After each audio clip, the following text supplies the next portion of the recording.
I wanted to pause here and incorporate a very interesting explanation of the beginning of Surat Isra. And this is something that is relatively modern, as I will explain.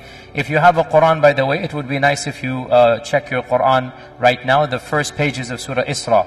If you have some type of Qur'an app or something, please take a look at that so that you can follow along. Because this is now another interpretation of a very classical set of verses that many ulama of our times actually, more and more ulama are interpreting Surah Isra as being one of the signs of Judgment Day. And if you begin from the surah, it starts off with the issue of Subhanalladhi asra bi'abdihi, the issue of Isra, and the fact that Allah subhanahu wa ta'ala blessed the Bani Israil, and that He gave them some power in the land. Now, the verses then go on. وَقَضَيْنَا إِلَى بَنِي إِسْرَائِيلَ فِي الْكِتَابِ لَتُفْسِدُنَّ فِي الْأَرْضِ مَرَّتَيْنِ. This is verse number 4 of Surah Isra. Okay, follow along. These are very powerful verses. قَضَيْنَا إِلَى بَنِي إِسْرَائِيلَ. We conveyed and decreed to the children of Israel in the kitab. What is the kitab here? Most of our ulama said the Lawh al-Mahfuz. We decreed amongst the Lawh al-Mahfuz that to whom? To the Bani Israil. لَتُفْسِدُنَّ فِي الْأَرْضِ مَرَّتَيْنِ. You shall cause fasad in this world twice. You shall cause fasad twice. لَتُفْسِدُنَّ فِي الْأَرْضِ مَرَّتَيْنِ وَلَتَعْلُنَّ عُلُوًّا كَبِيرًا. And you shall reach a degree of great haughtiness. عُلُوًّا كَبِيرًا. Interestingly enough, Allah uses the same adjective for Fir'aun. إِنَّ فِرْعَوْنَ يَا حَفَظَهُ إِنَّ فِرْعَوْنَ عَلَى فِي الْأَرْضِ. So Allah is saying the Bani Israil will have two periods of might and izzah that they will honor or abuse. Which one? Abuse. وَلَتَعْلُنَّ عُلُوًّا كَبِيرًا. Okay, you guys all follow me? Everybody on the same page? Okay, now we move on. فَإِذَا جَاءَ وَعْدُ أُولَاهُمَا. When the first of these two promises come, when the first time that you shall rise up, you shall be dominant, you shall have ulu and cause fasad. What is fasad? Fasad is corruption. Fasad is killing. Fasad is subjugation of people. Fasad is lots of chaos wherever you are. This is fasad. Wallahu la yuhibbul fasad. إِنَّ الْمُلُوكَ إِذَا دَخَلُوا قَرْيَةً أَفْسَدُوهَا. This is fasad. Fasad is caused by corrupt people, by evil people. So Allah is saying, when the first of these two times is going to happen, what is going to happen? فَإِذَا جَاءَ وَعْدُ أُولَاهُمَا بَعَثْنَا عَلَيْكُمْ عِبَادًا لَنَا أُولِي بَأْسٍ شَدِيدٍ. We shall send against you. An army will come, a group will come against you. They are our creation, our servants. عِبَادًا لَنَا. We created them, you didn't create them. عِبَادًا لَنَا أُولِي بَأْسٍ شَدِيدٍ. They have great military might. They are a strong qawm. They're not a weak qawm. أُولِي بَأْسٍ شَدِيدٍ فَجَاسُوا خِلَالَ الدِّيَارِ. And they managed to go and probe even into your houses. They're going to go and all the way destroy all the way to your houses. وَكَانَ وَعْدًا مَفْعُولًا. And this was a promise that indeed took place. It is a true promise. وَكَانَ وَعْدًا مَفْعُولًا. Everybody clear so far? Okay? Now, ثُمَّ رَدَدْنَا لَكُمُ الْكَرَّةَ عَلَيْهِمْ. Then we gave you back a karra, a new chance. We gave you another chance. And we caused you to have a victory over your enemies. ثُمَّ رَدَدْنَا لَكُمُ الْكَرَّةَ عَلَيْهِمْ. So from being subjugated, from being humiliated, what happened? You rose up again. You rose from the ashes and you developed power. And وَأَمْدَدْنَاكُمْ بِأَمْوَالٍ وَبَنِينَ. We gave you blessings. You now had a civilization, children, wealth.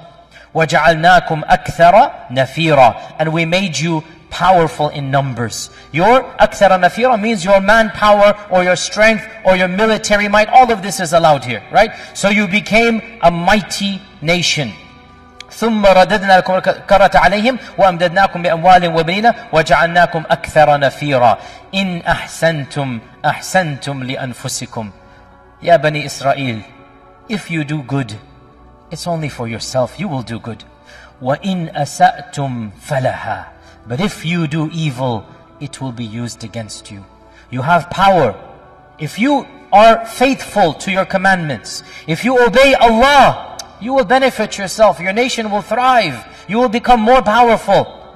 But if you misuse that power, and if you subjugate others and cause tyranny and fasad, then that will be taken away from you. وَإِنْ أَسَأْتُمْ فَلَهَا فَإِذَا جَاءَ وَعْدُ الْآخِرَةِ.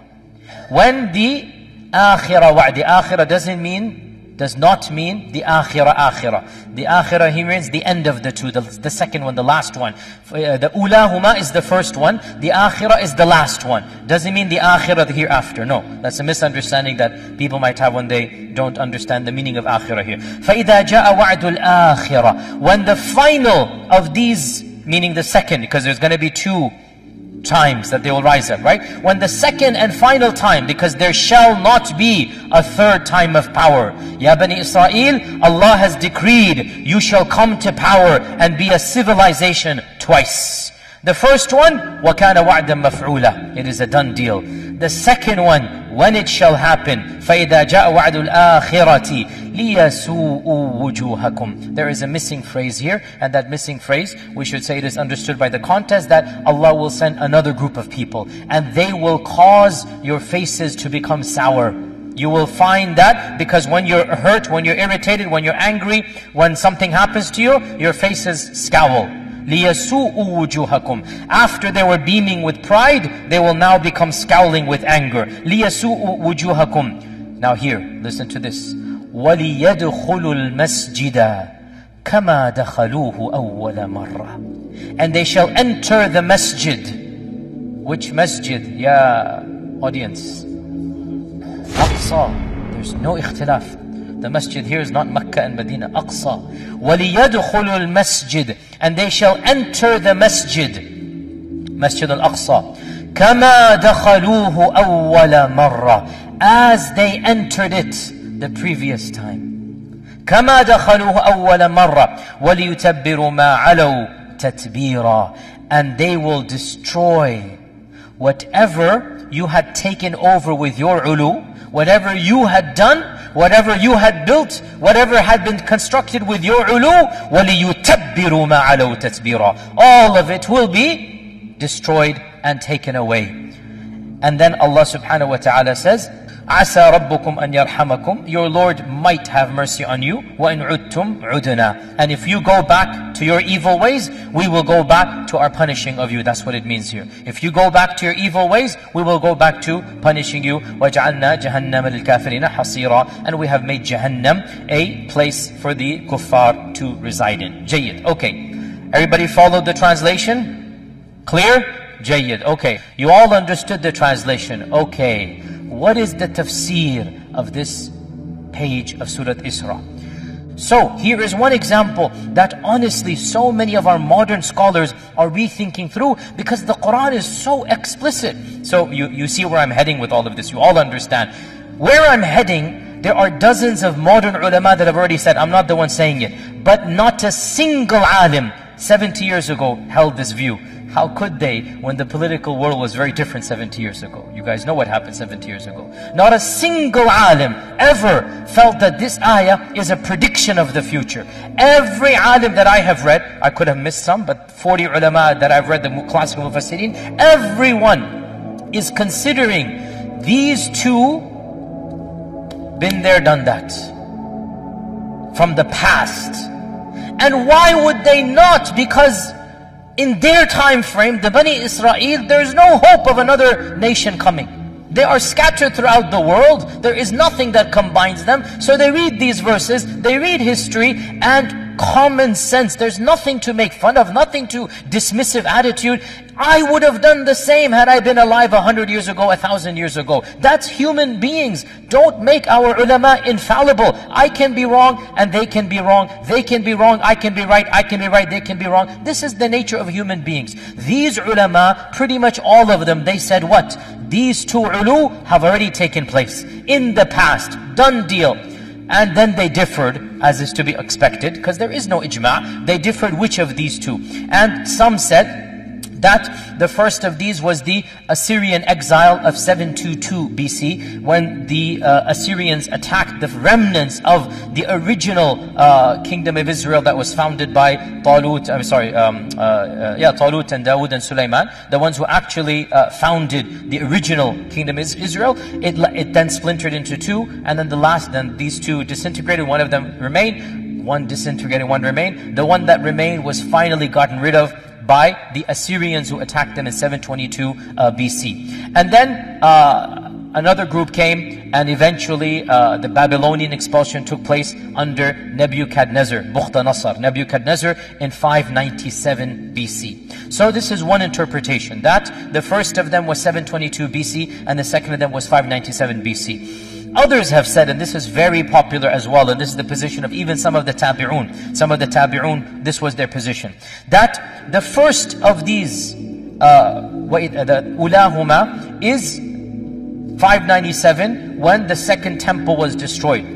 Maybe one day we'll have a longer history about the Bani Israil. There were two temples. The original temple of Sulaiman, that Allah Azza wa Jal blessed Sulaiman with, that the jinn helped him to build a magnificent structure that people could marvel at, because it wasn't built by humans only. So this was the jinn helped Sulaiman built the most magnificent icon in the whole world at that time.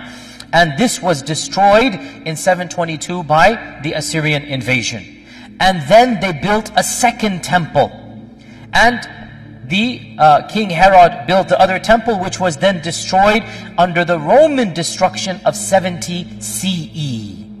70 CE, after Jesus Christ, right? So, from 722, there was no temple. Then King Herod built the temple again, and it was there for a few decades. Then in 70 BC, the Romans came and destroyed the temple, and the Wailing Wall that we see today is the only remnants of the second temple built by King Herod. As for the temple of Sulaiman, nothing remains. Wala shay, nothing. What we have is the second temple, one wall, and that's the western wall, and that is the Wailing Wall that you know, that was built around the time of Jesus, and that is now the wall that they go and they worship at. So, many of our tabi'un said, the first is the expulsion of Bukhta-Nasr, because Bukhta-Nasr massacred them. It was one of the main massacres of the Bani Israil, and he was somebody who basically almost exterminated them. Then they had to flee to various places in the world. And then in the Roman expulsion as well in 70 CE, another wave took place. Jayyid. This is the classical interpretation, that the two have already occurred. You understand where I'm heading with this? There is a modern interpretation that a number of prominent ulama from across the globe, and I mean there are a number of names, but most of these are not to the level that we understand. Footnote here, generally speaking, students of knowledge stick with the madrasa they graduate from. So if their teacher said it, they will remain that way. So to break away from the tradition is not something that is typical, understandably so, and I'm not encouraging that. So whatever your teachers taught you, whatever you read Ibn Kathir and Tabari and Zamakhshari and whatnot, you will stick with it and keep on replicating. Alhamdulillah, there's no problem. Some people are willing to rethink through and break away. Sometimes that's good, sometimes that's bad. I'll be the first to say, not every breaking away is good. And those ulama who tend to do this, obviously they have to face their backlash and whatnot, but at the same time, they're the ones who produce some very interesting ideas, such as what I'm about to say. A number of prominent scholars in Egypt, in Bilad al-Sham, in Palestine, a number of places, they are saying, why are we assuming that these are in the past? The Qur'an doesn't say so. In fact, the Qur'an only says one of them, وَكَانَ وَعْدًا مَفْعُولًا. The first one has taken place.